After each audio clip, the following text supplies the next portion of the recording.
Hello बच्चों, कैसे हो आप। आज की क्लास शुरू करते हैं। आशा करते हैं कि आप भी अच्छे होंगे, कुशल मंगल होंगे। चलिए, आज हम आपके लिए नया टॉपिक लेके आए हैं।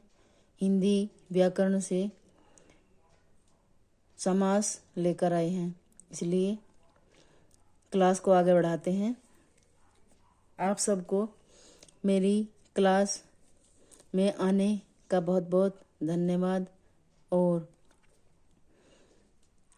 ज़्यादा से ज़्यादा लाइक करें इस वीडियो को, क्योंकि समाज भी एक कंपटीशन एग्ज़ाम का महत्वपूर्ण अंग है, जिससे कि जो समाज के क्वेश्चन आपके एग्ज़ाम पेपर में आए वो आप समझ के उसको टिक कर सकें। इसलिए आगे बढ़ते हैं और क्लास को आगे बढ़ाते हैं। पढ़ते हैं आज हम समास और समास के अंदर समास की परिभाषाएं। समास, चलिए समास की परिभाषा है।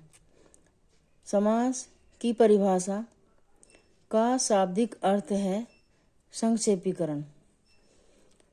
संक्षेपीकरण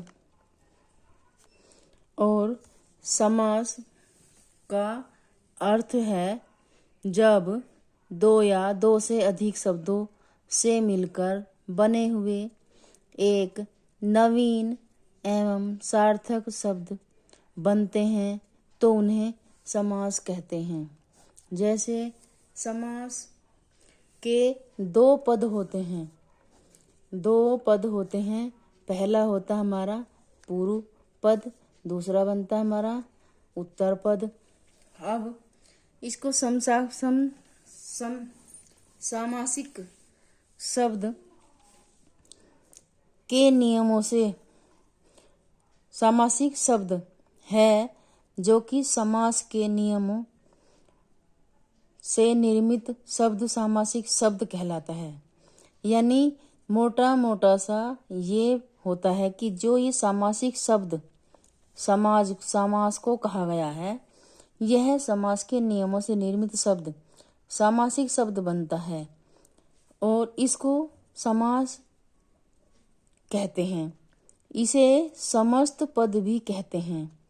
इस सामासिक शब्द को समस्त पद भी कहते हैं।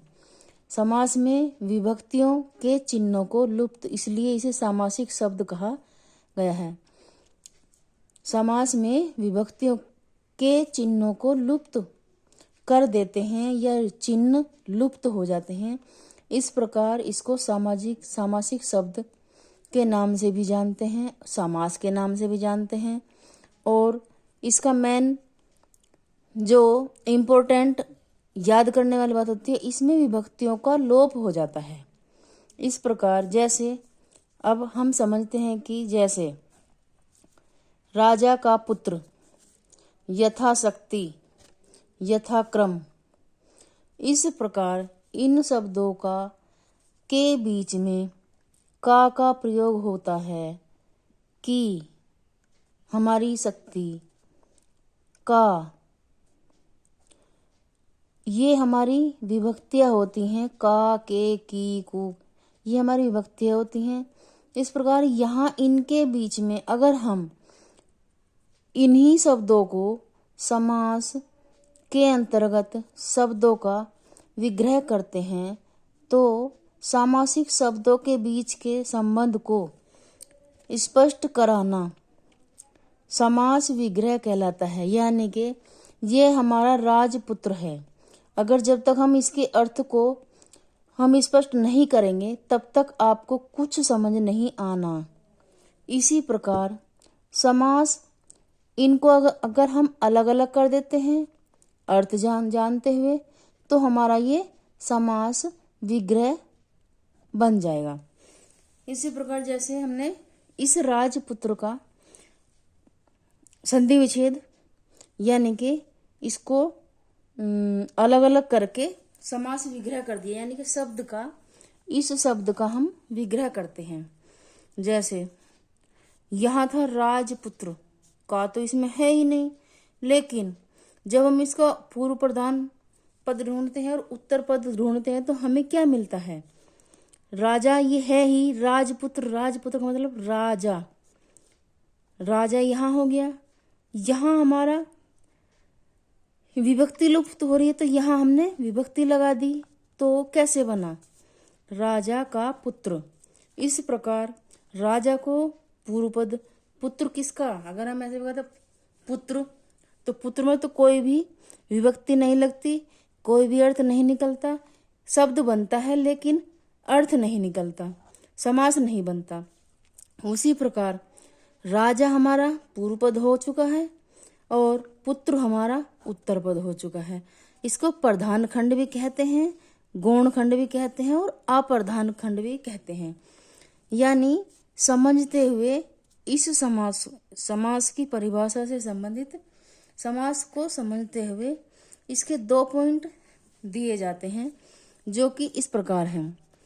इसे इस प्रकार से समझ सकते हैं कि जिस पर अर्थ का मुख्य बल पड़ जाए, यानी कि जिस शब्द पर अर्थ का मुख्य बल पड़ जाए उसे प्रधान खंड कहते हैं। दूसरा पॉइंट आता है हमारा, जिस खंड पर